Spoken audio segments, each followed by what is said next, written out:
관계를 하는 인간에 대해 소비자 보고서를 인간 기구로 공개 공로 평가를 받으려는 문제는 아닌 모두 공개했습니다. 민원을 관리하는 건 전문가들의 민간 전문가입니다.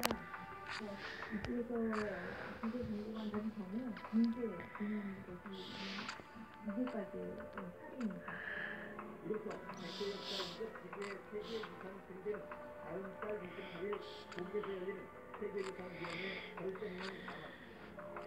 신선당도 후회되온 100개 역사가 재평가되는 계기가 될 것이라고 밝혔습니다.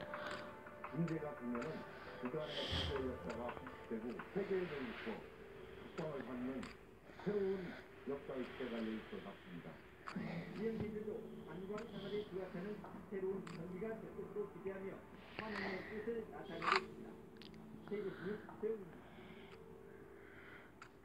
대전 지역 모 학교법인의 교사 채용비리 의혹과 관련한 검찰 수사가 본격화되고 있습니다.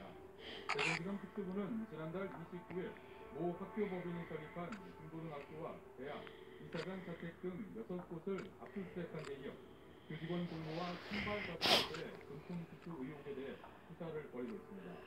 특히 검찰은 학교 관계자를 선고인으로 불러 조사를 벌인 뒤 일부는 피의자 신분으로 전환해 수사하는 것으로 알려졌습니다.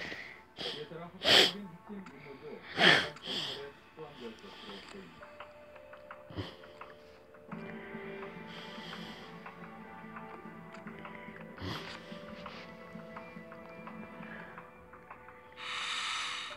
운전면허를 취득하고 갱신할 때 거쳐야 하는 신체검사가 사실에도 너무 거슬립니다. 취재진이 확인했더니 한 사람당 평균 48초 만에 검사가 끝났습니다. 그때 취재에 먼저 불정하겠습니다. 면허증 있는 신체검사장입니다. 교통면허를 갱신하려는 운전자를 따라 검사장 안으로 들어가 봤습니다. 검사비 5,000원을 내고 양승민의 수리를 측정하는 것으로 모든 검사가 끝났습니다. 의사와의 면담 중 성역검사나 인지능력 검사도 없습니다. 3명이 검사를 마치는데 2분 10초가 걸렸습니다. 한 사람당 평균 3초입니다. 보통 검사는 시력 검사만 했기 때문에 한 20분 정도밖에 안 걸렸는데 5초씩 내려가더라고요. 이런 특정 과정을 가능한 건 제도가 허술하기 때문입니다. 1중 대형이나 특수면허만 3년 운동능력 검사를 시행하고 1중 교통면허는 교정 시간이 0.8만 넘으면 면허를 취득하거나 갱신할 수 있습니다. 2중 교통면허는 갱신할 경우 신체검사를 하지 않습니다.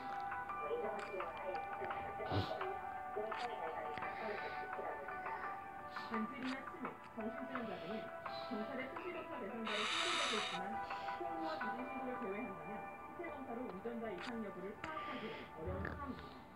KBS 뉴스 조정입니다. 운전면허 신체검사는 신체 기능이 운전을 하기에 적합한지 판단하는 게 목적입니다. 문제는 고령의 운전자들인데요. 시력 측정보는 신체검사로는 운전 능력을 판단하는 데 한계가 있습니다. 대안은 없는지 이어서 이현경 기자가 보도합니다.